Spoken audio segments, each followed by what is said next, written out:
So we've finally reached the point where we can run a program on our CPU. So let's go do it now. So now finally we're able to load up a program into our CPU. So let's go and we'll see how this works. If you go down to the resources section, you can open up a file called CPU_design. And then if you come down to CPU, then you'll see the CPU that we've spent the previous videos designing. Now we mentioned before that we want to be able to load data in from this input here into the RAM. So this is an input pin and that information has to come from somewhere. So it's going to come from the one hierarchy above this. So there's one other level above this, which is the absolute top level of our CPU, the one that we'll actually be working from. So we'll also be a load pin and also a memory address register pin. And we're going to take out lots of information as well. We're going to take out the value of all of the registers and the value of the instruction address register and the instruction register and also the accumulator and also the values on the bus. And there's a few other things we're going to take out as well. So I've created an instance for this CPU. So if you go to the CPU, and if I'll open up so you can see it here. So if you go to the CPU and if you right click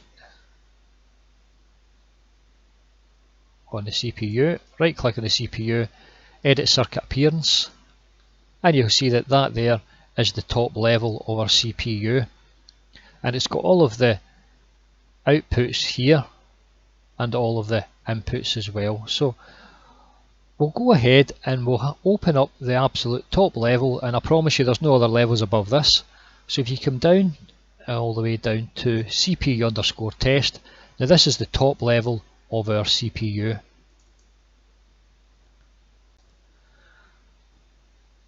So let's have a look and see what we've got at this top level. Well, we've got the CPU, so you've seen the instance for the CPU just a second ago.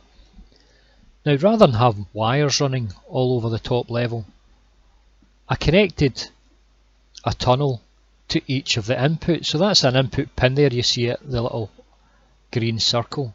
So that's an input pin there, and this tunnel here is this input pin. So for example, we've got an output here, the bus output, and this is just the value that's on the bus within the CPU, and we can see here that it's connected to this point up here, which is a bus, and we've opened up the 8 bits, and we open up the 8 bits and we put them in these. Now these things here are hex digital displays.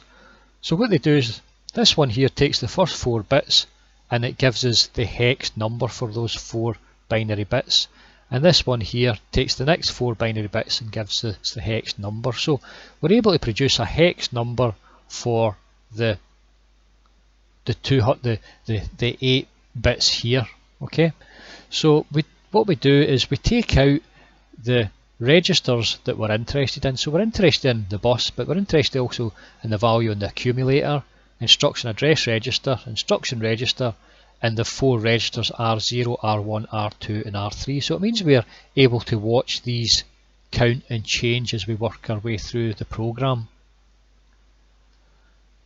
Now we also mentioned that we want to be able to load the program into the CPU.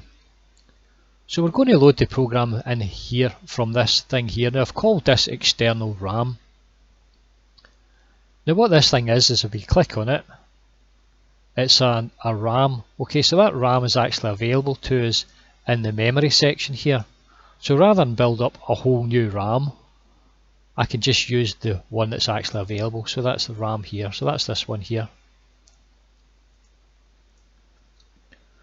So this RAM loads up with the hex numbers. Okay, so those 2 bits there are equivalent to an 8-bit binary number. So it means we can load our program directly into this. So whenever the load goes high, we're able to start loading this information in. You can see it's sitting there just waiting for the first value to get loaded in. But in order to load it in, we have to load it in via a clock, and this a counter. So this again is a little counter, and it's the same as the counter we've seen inside the CPU. So if we zoom into that, again this is our counter here. If you click on that, it's a counter, and you can get it available here on the left hand side, and it just counts up from 0 to 255, or if you like 1 to 256. Now the output from this RAM here is going to be our program.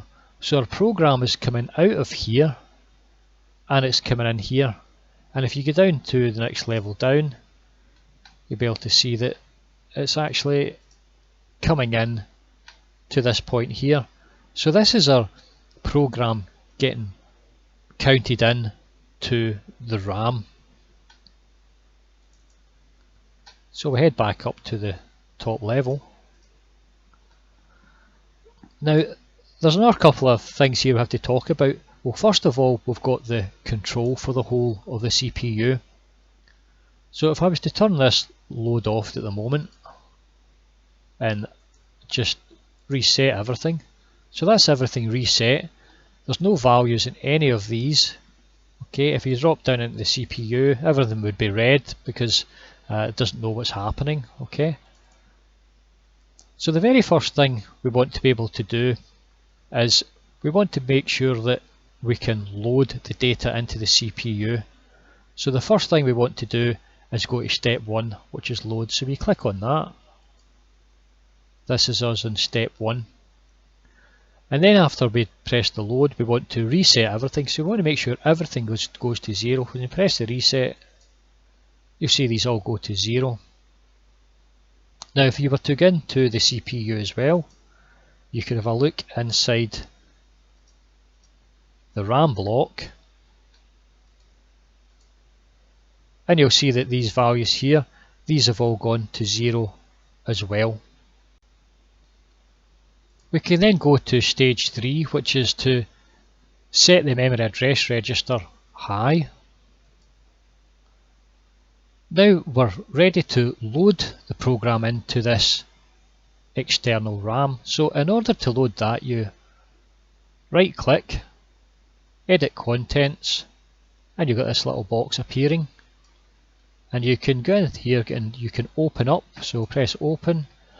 Now you can open up the file called MySim. So that's the file we generated whenever that the assembler generated for us. So this is going to be multiplying two numbers together.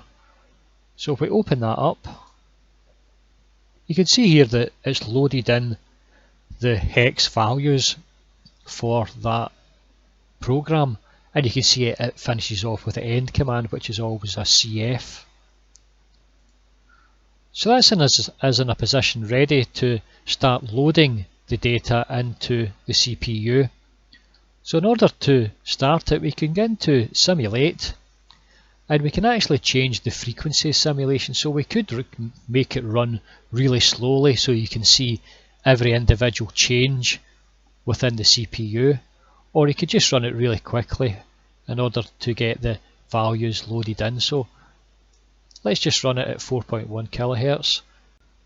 So you click on simulate, tick enable, and you see it starting to load up the program from this external RAM into the CPU, and this will count all the way up to FF. So if we zoom into the CPU, you'll see the bus changing there as all the values count up to 255, and you can actually look into the RAM cells as well. So if we head into the RAM, you can see here that all the vertical lines are counting and all the horizontal lines are getting in as well, loading up the RAM, and you can see the RAM being loaded here with the program. Okay, so those are the values getting into the RAM. So we head back up to the top level, and this will count up to FF. Now it's running a bit slowly here just now because my laptop, I'm recording this as I'm doing it, which slows my laptop down. Plus I've got a 12-year-old laptop which just doesn't run very fast, so this will possibly run a lot faster on your machine. So it'll count up to FF. Now that's us loaded all the data. So what you can do is you can go simulate, and you can click tick enable, and that turns the simulation off. So that's us now loaded in all of the data into the CPU. head into the RAM, and that's all the data going into the RAM for the program. Okay, so head back up to the top level. So now we're ready to run the actual program. The very first thing we have to do is ensure that this clock here is in the right position. So we need this in 0, 1 and 0. So I took these little clock values from the CPU up to the top level so we could physically see what was happening. So this has to be in a position 0, 1, 0 because we're running through a 4-phase clock.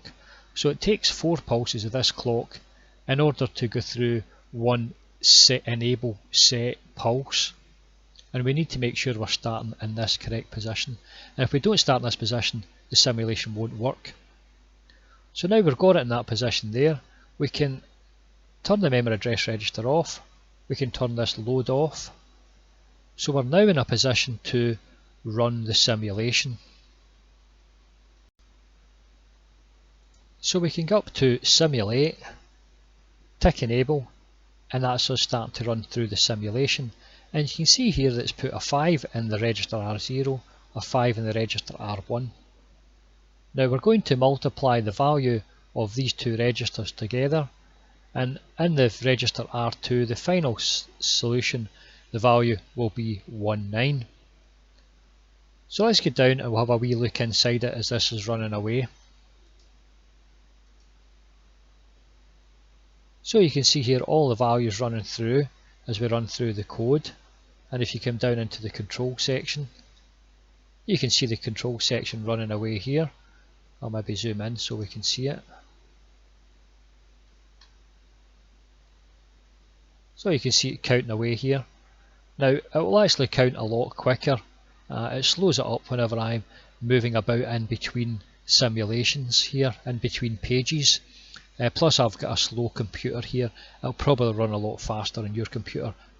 Also I'm recording this, which tends to take a lot of my CPU time. So head up to the top level again.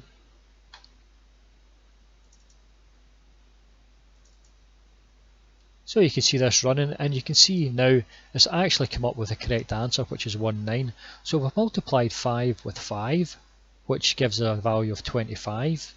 Which is in this register here, but 25 in hex is 19, so that is in fact the correct answer. Now it's going to continue running along here because it's going to be multiplying together all the higher significant bits. Now the higher significant bits actually in this case are all zeros, so it's just multiplying those zeros together, but we'll just leave it to run through the full cycle. Now you can drop down in again and have a look, and you can see if we drop into the ALU you can see everything pulsing away.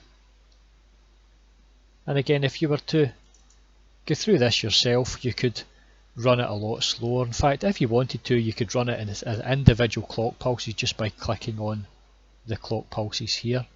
So you can see here it's actually finished, and we know it's finished because the end has gone red, plus I've stopped all of the registers at that point as well.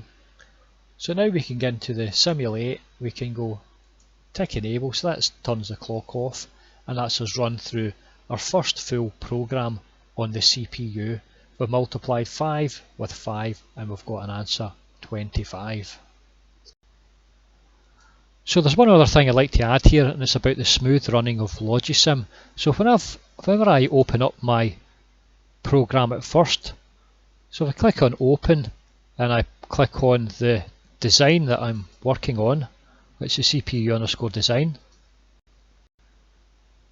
Now it doesn't always open up in the correct condition. So for example, if I was to head down here and I go to CPU test,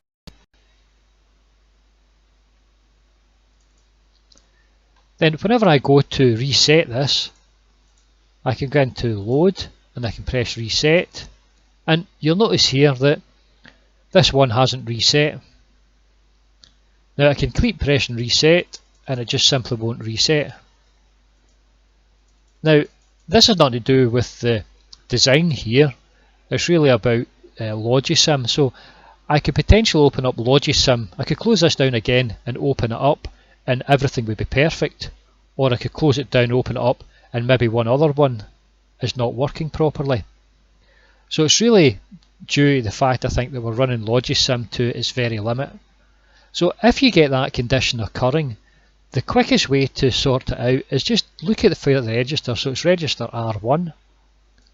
So head down in, find register R1, and you can see the two crosses there.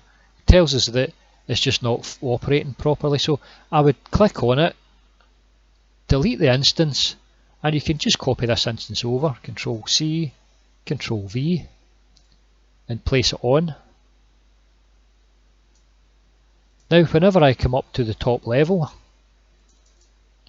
and I press reset again, so for simulation mode and I press reset, you can see it's reset and everything's A-OK. Now the same occurs down in the RAM section, so sometimes you'll find that the RAM section, not all of the bytes will set properly. So when I come down here, if you head along, what you have to do is you have to check every one just to see where there's a little cross in them. If there's a little cross in them, it means it just hasn't reset properly.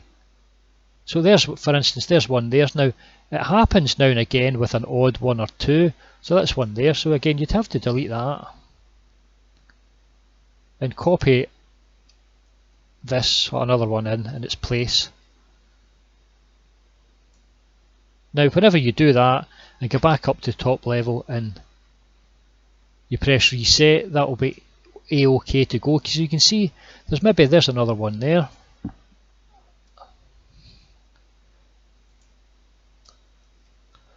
Now you only need to do this the once, so whenever you open it up you can go through and just check these once just to see whether any of them are corrupted. So that's all I can really, the only word I can really use is just a corruption, because there's nothing logically wrong with it. The design, should be able to get and reset, it just simply won't reset it. So if you come up in again up to the top level, you go into simulation and you press reset, then all of those will now be back in the correct position and they'll all be sitting at zeros and there won't be any issues with them. So as I said, whenever you start it up at first, it just seems that Logisim doesn't always start up in the proper position, and there's an odd 1 or 2 elements that just are sitting in some kind of race condition, and it's very random. So I could open it up again and find another instance of it, and everything would be okay. So just something to take note of. So that's all there is for the top level video.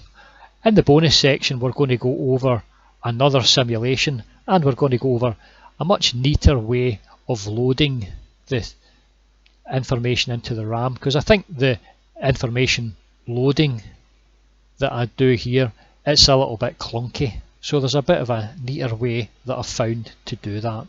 So thank you for listening to this video. I'll get you on the next video. Goodbye.